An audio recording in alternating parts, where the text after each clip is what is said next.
નમસ્કાર વિદ્યાર્થી મિત્રો, ફરીથી આજની ઓનલાઈન સ્ટડીમાં આપ સર્વનું હાર્દિક સ્વાગત છે। આજે આપણે નવો ટોપિક સીમાંત આવક અને સીમાંત ખર્ચ વિશે અભ્યાસ કરીશું। વિદ્યાર્થી મિત્રો, ધોરણ 12 આંકડાશાસ્ત્રમાં પ્રકરણ 5 આપણે વિકલનનો અભ્યાસ કરીએ છીએ।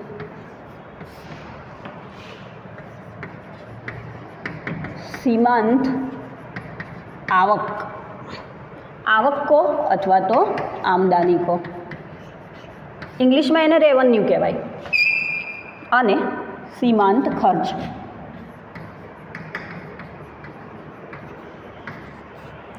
जो आवक ने शू कहवाय छे इंग्लिश में आमदनी अथवा इंग्लिश में कहवाय छे रेवन्यू, बराबर। एना उपरथी आपणे आवकने आर वडे दर्शावीशुं अने खर्च, खर्चने इंग्लिश में कहेवाय छे कॉस्ट, एना उपरथी आपणे सी वडे दर्शावीशुं। हवे आमदनीनुं विधेय। विद्यार्थी मित्रों, आमदनी शब्द वापरो के आवक वापरो, शब्द बंने सरखा छे, पण आपणे ચોપડીમાં आमदनी शब्द वापर्यो छे तो आमदनी उपयोग करिए। आमदनीनुं विधेय शुं थाय तो एक्स गुण્યા पी। एक्स एटले एकमो अने पी एटले प्रॉफिट। प्रॉफिट एटले पी एटले प्रॉफिट नहीं पण आपणे एने किंमत प्राइस कहीए तो प्राइस एटले किंमत। केवी रीते आ याद राखવું કે आर इक्वल टू एक्स गुण્યા पी याद केवी रीते राखવું तो जुओ आमदनी बराबर आवक। आवक केवी रीते थाय तो कोई एक वस्तु है तो वस्तु तरीके आपणे लईए पेन। पेनना केटला एकम लईए आपणे धारो के 5 यूनिट लेता होईए, बराबर। तो आ 5 ए आपणो शुं थशे एक्स थशे कारण के एकमनी वात करीए छे। ए पेननी किंमतनी वात करीए आपणे तो किंमत धारो के 30 रुपया होय, बराबर। तो आ एक्स गुण્યા आ शू छे पी तो 5 गुण્યા 30 बराबर 150 रुपया एनी आमदनी, बराबर आवक थाय कोई धंधो करतुं होय तो। फरीथी 5 पेन होय अने 30 रुपया लेखे होय, बराबर एनी किंमत। तो एनी आवक ए व्यक्तिनी आवक केटली थाय 5 गुण્યા 30 बराबर 150। एनो मतलब आर ए शू छे एक्स अने पी नो गुणाकार छे, ज्यां एक्स ए शू छे एकम केटला यूनिट छे ते अने पी एटले शू छे तो एनी प्राइस। प्राइस एटले किंमत। तो आ रीते तमे याद राखी शको छो। तो R is equal to X गुण્યા पी।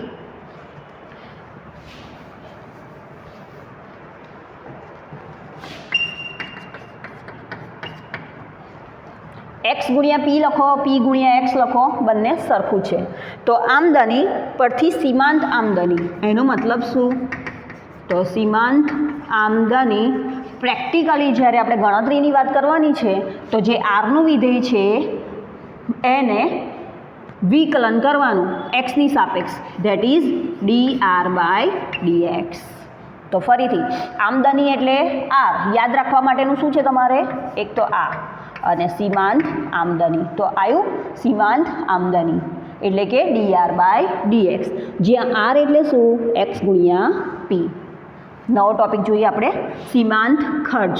तो डायरेक्ट ज तो लखीशुं आपणे के सीमांत खर्च। खर्च एटले शानुं विधेय छे सी नुं, एनुं विकलित मेळववानुं कोनी सापेक्ष एक्सनी सापेक्ष। एनो अर्थ के सी नी अंदर एक्स वाળી किंमतो आपी हशे एનું પ્રથમ વિકલિત મેળવવાનું એને કહેવાય છે सीमांत खर्च। तो आ बेना आधारे सीमांत आमदनी અને सीमांत खर्चना गणतरी करवाना दाखला આપણે જોઈએ। ફરીથી આ કોન્સેપ્ટ તમારે યાદ રાખવો પડે કે सीमांत आमदनी એટલે D R by D X અને सीमांत खर्च એટલે D C by D x.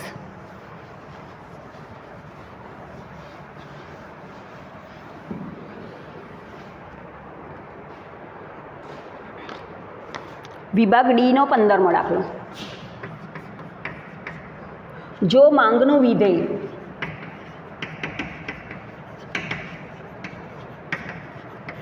P बराबर 2500 ઓછા એક્સ સ્ક્વેર ભાગ્યા 100 હોય તો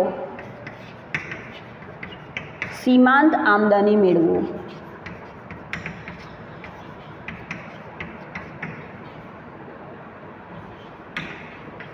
ચાલો, સીમાંત આમદની એટલે શું? તો dr/dx. પણ એના માટે આર જોઈશે ને, તો આર એટલે શું? એક્સ ગુણ્યા પી. તો પી આપી દીધો છે આપણને. હા, પી આપી દીધો છે. એને શાના વડે ગુણીશું? એક્સ વડે. તો લખીએ આપણે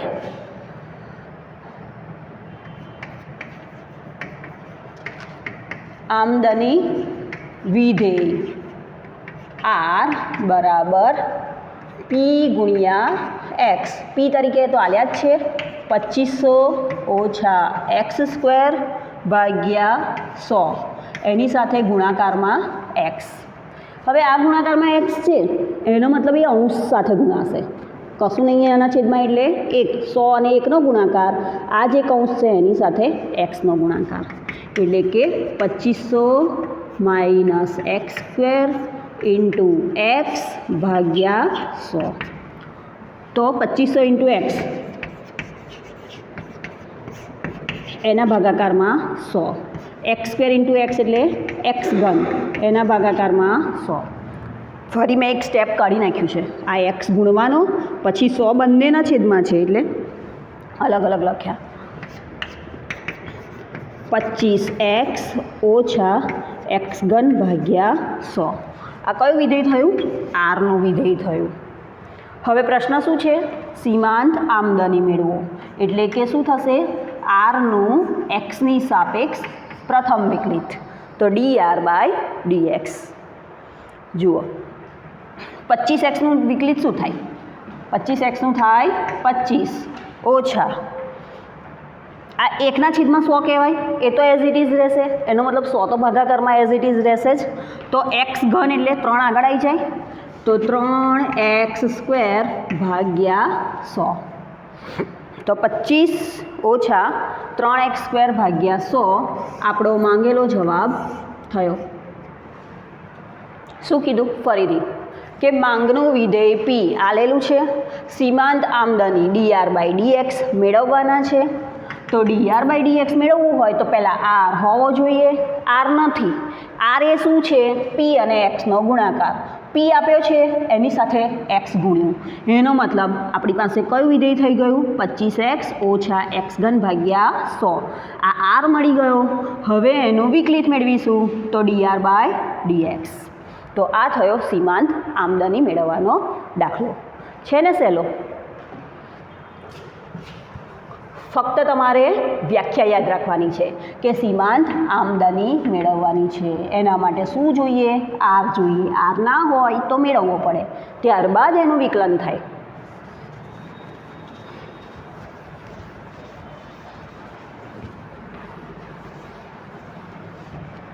બીજો એક દાખલો જોઈએ.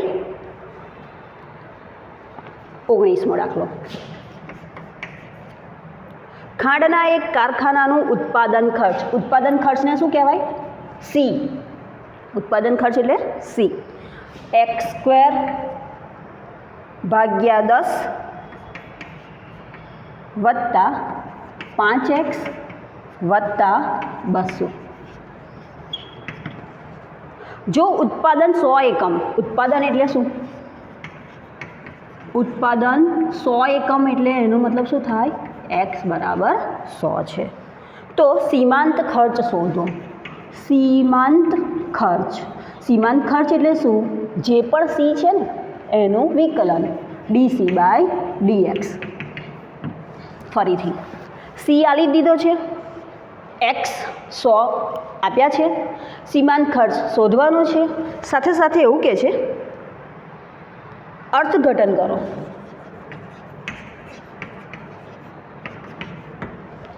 એનો મતલબ શું? કે અર્થઘટન શું? dc/dxનું કરીશું, એ તો કરીશું જ, પણ અહીંયા અર્થઘટન એનો મતલબ શું?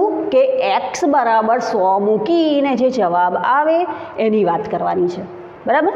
તો સૌપ્રથમ આપણે સી તો આલેલું છે, dc/dx મેળવીએ. તો ચલો 1/10 તો રહેશે જ એમના એમ, x² ના થઈ જાય 2x/10. અગાઉ પણ આવો દાખલો હતો બરાબર. જો તમને સમજ ના પડતી હોય તો ફરીથી આપણે લખીએ કે c એટલે શું, 1/10 × x², બરાબર છે. તો 1/10 તો રહે જ, કારણ કે એ તો અચળ છે, અને x² એટલે 2 આગળ આવી જાય અને x થઈ જાય. તો આ 2x અંશમાં છે ને આ 10 છેદમાં છે, એટલે આપણે ડાયરેક્ટ લખી શકીએ કે 2x/10 વત્તા 5x ના થઈ જાય 5 અને 200 ના થઈ જાય 0. 2 અને 10 ભાગાકારમાં કાઢીએ તો x/5 વત્તા 5. આ શું થયું? તો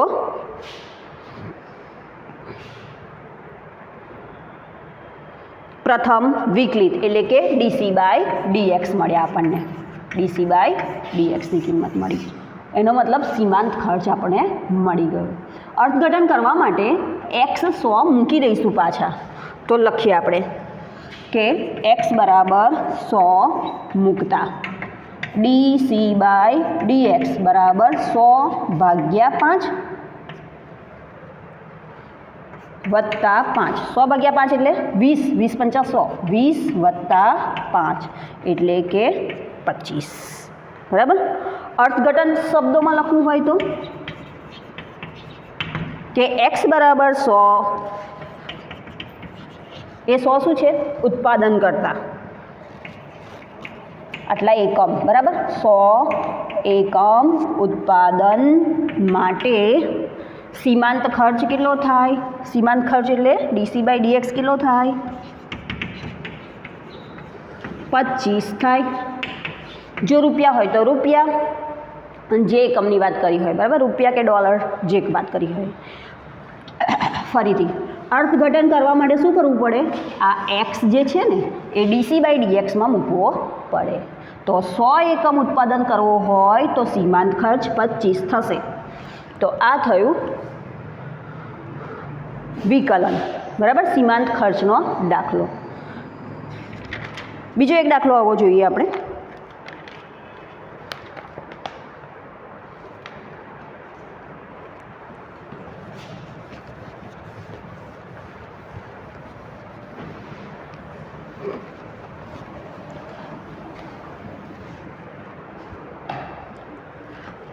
ડીનો 20મો દાખલો.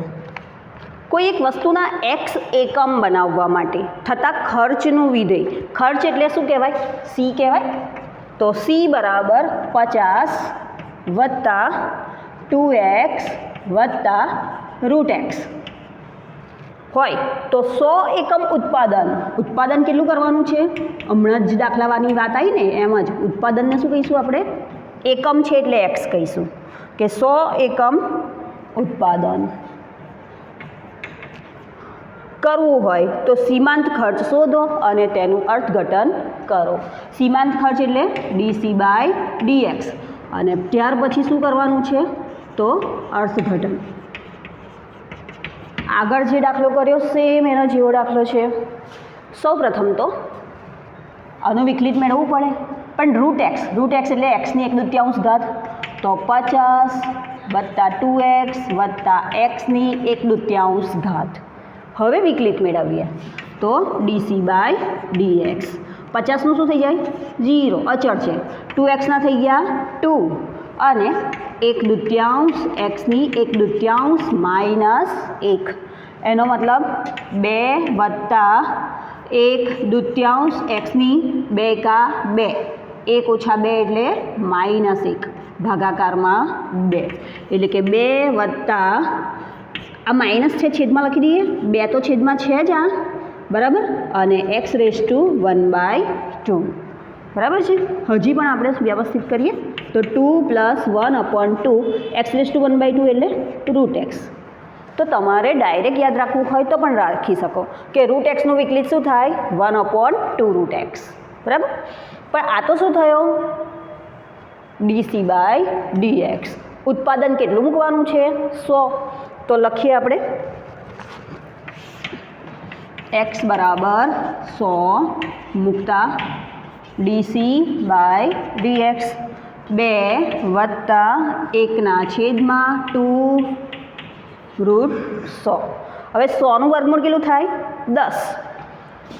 2 વત્તા 1/2 ગુણ્યા 10. 2 ગુણ્યા 10 એટલે કેટલા થયા? 1/20. હવે આ ડાયરેક્ટ કિંમત જ મેળવવાની છે, તો તમે કેલ્ક્યુલેટરનો ઉપયોગ કરી શકો. નહીં તો 20 દૂ 40, 40 ને 1 41, 41 ભાગ્યા 20 એવું કરવું હોય તોય છૂટ, અથવા તો 1 ભાગ્યા 20 એટલે 0.05. અને આ બેનું સાદુરૂપ થાય 2.05. તો અર્થઘટન શું થશે કે x બરાબર 100 એકમ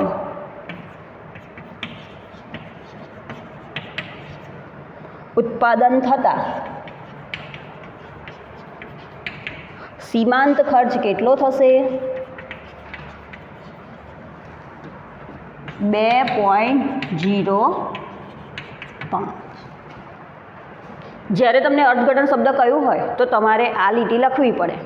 અર્થઘટન ના કીધું હોય તો dc/dx અહીં સુધી તમે ગણો તો પણ ચાલે, અને અહીંયા dc/dx આટલે કહ્યું હોય તો આટલે મૂકીને તમે ગણતરી કરી શકો છો. તો વિદ્યાર્થી મિત્રો, આ થયા સીમાંત આમદની અને સીમાંત ખર્ચના ઉદાહરણ. સ્વાધ્યાયમાં હવે બીજા દાખલા છે. ઉદાહરણમાં દાખલા છે. સ્વાધ્યાયમાં તો બધા કરાવી દીધા. ઉદાહરણમાં દાખલા છે પાન નંબર 187 પર અને 188 પર. એમાં ઉદાહરણ 28 છે. એમાં x આલ્યો છે, બરાબર? x એ પીનું વિધેય આલ્યું છે, પણ આપણે શું કરીશું? પીને એક્સનું વિધેય બનાવીશું, અને એનો મતલબ p બરાબર x વાળી કિંમત મેળવીશું, અને ત્યાર પછી એ દાખલો તમારે ગણવો પડશે.